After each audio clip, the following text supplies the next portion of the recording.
The room went quiet before anyone clapped. That was the first thing I noticed. Not the announcement. Not the name that wasn't mine. The silence. I was sitting 3 rows back in the glass-walled conference room at Helix Dynamics, hands folded neatly on my notebook, already rehearsing how I'd thank the team. My manager, Victor Hale, stood at the front with his usual polished smile, the kind that made executives feel safe and juniors feel small. "We're excited to announce our new operations lead for the Atlas rollout," he said. I straightened. "Please congratulate Ethan Brooks." Applause followed, late, uneven. I watched Ethan stand up, visibly startled, like he'd just been handed luggage at the wrong airport. He adjusted his tie, nodded awkwardly, and smiled at Victor as if asking, "Is this really happening?" Victor smiled back. 6 months of my life compressed into a single weightless second. I didn't blink. I didn't move. My chest didn't tighten the way movies promise it will. Instead, something inside me clicked off, like a breaker flipped somewhere behind my ribs. 2 weeks earlier, Victor had stood beside my desk while I was rebuilding a failed supplier's schedule at 9:40 p.m. "If Atlas launches clean," he'd said casually, "this role is yours. I need someone I can trust." I trusted that sentence. I trusted it enough to miss birthdays, enough to sleep on my office couch, enough to answer calls at dawn and emails at midnight, enough to become invisible. Now Ethan was shaking hands at the front of the room, already being congratulated for a project he'd joined during its final phase. Someone behind me whispered, "Wait, wasn't this yours?" I kept my eyes forward. Victor glanced in my direction once, just once.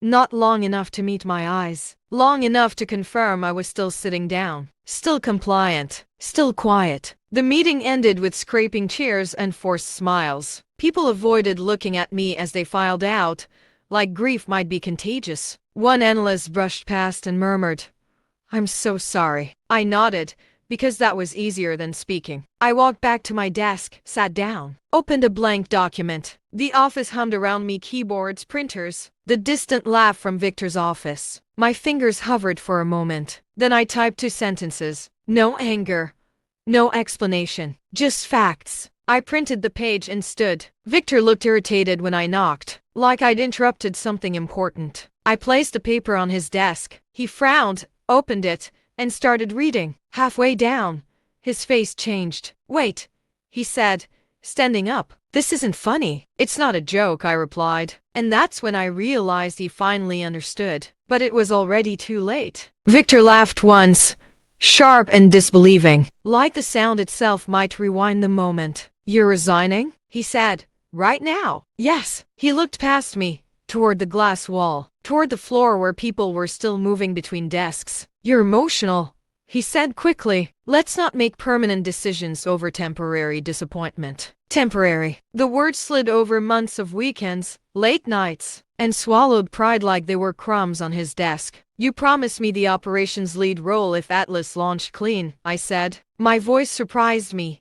Steady, almost detached. Victor sighed and rubbed his forehead. "We talked about opportunities, not guarantees." I reached into my bag and placed my phone beside the letter. One tap, an email filled the screen. "If Atlas goes live with 0 escalations, the lead position is yours. I need you on this." His words, his signature. Victor stared at the screen longer than he meant to. Then he pushed the phone away with 2 fingers. "You're taking that out of context." "There is no other context." He stood up, pacing now. "Do you have any idea how this looks? Walking out like this? People will think you couldn't handle not getting your way." I watched him carefully. The concern wasn't about me. It was about optics, control. "Ethan can't run Atlas," I said. "He doesn't know the vendor history. He doesn't know why we bypassed Delta components or why the Frankfurt client nearly walked." Victor stopped pacing. "You're right," he said quietly, "which is why you're not going anywhere." There it was, the truth,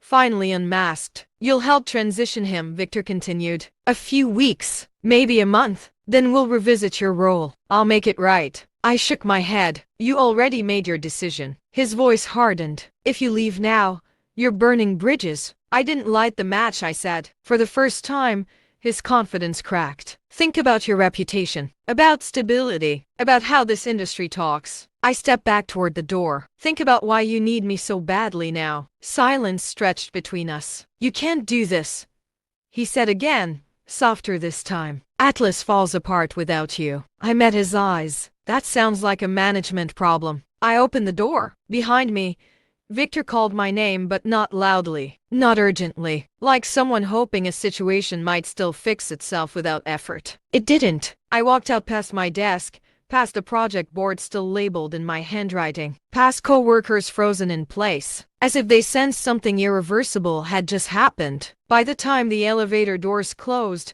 my hands were shaking, not from fear, from relief. And somewhere above us, Victor Hale was realizing something he never expected to learn. The people you take for granted are the ones holding everything up. I lasted 3 days without checking my work email. On the fourth morning, my phone buzzed while I was pouring coffee. A notification slipped onto the screen like it had every right to be there. Ethan Brooks. Hey. Quick question. Do you remember why we moved the Atlas supplier audit ahead of Q3? I'm getting conflicting notes. I stared at the message longer than necessary. Then I locked the screen and set the phone face down on the counter. 10 minutes later, another buzz. Victor Hale. We need to talk. Call me. I didn't. By noon, LinkedIn lit up with quiet distress signals. A planner I used to work with messaged, things are getting chaotic. A quality engineer wrote, do you know where the escalation matrix is? Victor says you had it. I had, past tense. I went for a walk instead. No headset, no podcasts, just the sound of my shoes on concrete and the strange absence of urgency. For the first time in months, no one needed me to fix anything. That afternoon, an email slipped into my personal inbox from a client. We've noticed delays and inconsistent updates on the Atlas rollout. You were always our primary contact. Can you clarify what's changed? I typed slowly. I'm no longer with Helix Dynamics. You'll need to coordinate with their current operations lead. The reply came 5 minutes later. Understood. That explains a lot. That night, I slept through my phone vibrating on the nightstand. In the morning, I found 3 missed calls from Victor and 1 voicemail I didn't open. Instead,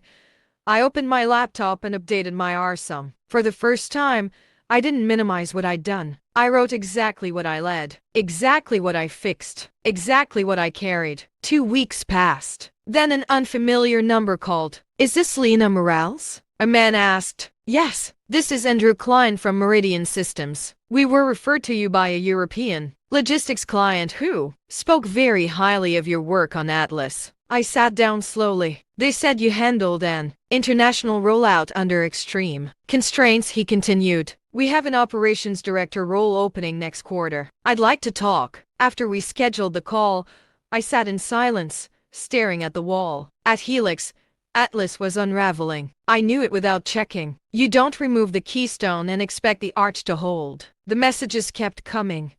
Confused, frantic, unanswered. I didn't feel triumphant. I didn't feel vengeful. I felt free. And somewhere, Victor was still telling people everything was under control, while quietly realizing he'd built his credibility on someone who no longer worked for him. The reckoning was just beginning. The interview with Meridian Systems was nothing like Helix. No rapid-fire interrogation. No veiled tests. Andrew asked me one question and then let the silence do the rest. Tell me about a time you held a system together when leadership failed. I didn't dramatize it. I didn't name Victor. I talked about decisions, trade-offs, accountability, about how processes don't break first, people do. Andrew listened without interrupting, nodding occasionally, writing nothing down. At the end, he said, "You sound like someone who's been doing a director's job without the title." I smiled.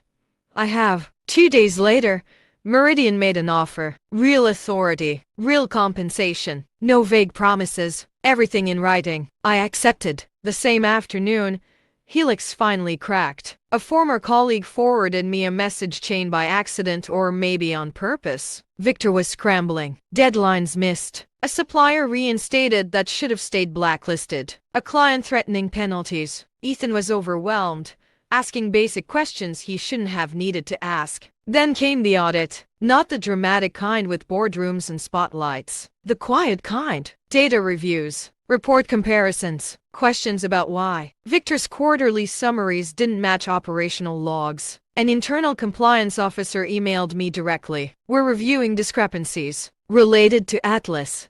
Your name appears frequently in workflow documentation. Would you be willing to clarify your role? I agreed. I didn't editorialize. I didn't accuse. I sent records, emails, timelines, change approvals with timestamps. Facts don't need tone. 2 days later, the officer called back. Thank you, she said. This helps us understand where attribution may have been misaligned. Misaligned. A careful word for stolen. The final message from Victor arrived that evening. You didn't have to do this. I read it once, then deleted it, because I hadn't done anything. I had stopped protecting him from the truth. The call came the following Monday morning, while I was setting up my new office at Meridian. Victor Hale has been removed from his leadership position, the compliance officer said. Further review is ongoing. I hung up and looked around the room. Sunlight.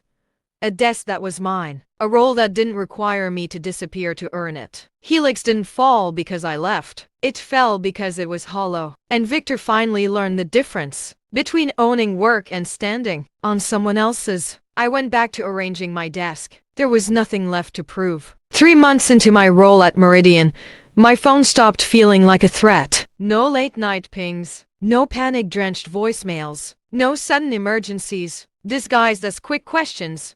Work ended when the day ended, and for the first time in years, my evenings belonged to me. One Friday afternoon, as I was packing up, Andrew stopped by my office. The board approved the expansion, he said. They want you leading it. I felt the weight of the words, not heavy, just solid, earned. That night, an email arrived from an address I didn't recognize. Helix Dynamics. Internal communications. Victor Hale has formally exited the company following a completed compliance review. Certain performance reports have been rescinded. No apology. No explanation. Just closure. A second email followed a few minutes later. This one was personal. It was from Ethan. I didn't know what I was stepping into, he wrote. I should have asked more questions. I'm sorry. I read it carefully before replying. I hope you learn from it, I typed. That's all any of us can do. I never heard from him again. A week later, a small envelope appeared in my mailbox at Meridian. Inside was a handwritten note signed by 3 former Helix employees. You showed us what professionalism looks like when no one's watching, it read. Thank you for not becoming what broke the system. I folded the note and placed it in my drawer. Revenge didn't come as fireworks or public humiliation. It came quietly, in offers made without begging, in meetings where my voice carried weight, in the absence of fear. Victor once told me my value was in being indispensable. He was wrong. My value was in knowing when to walk away. Somewhere at Helix,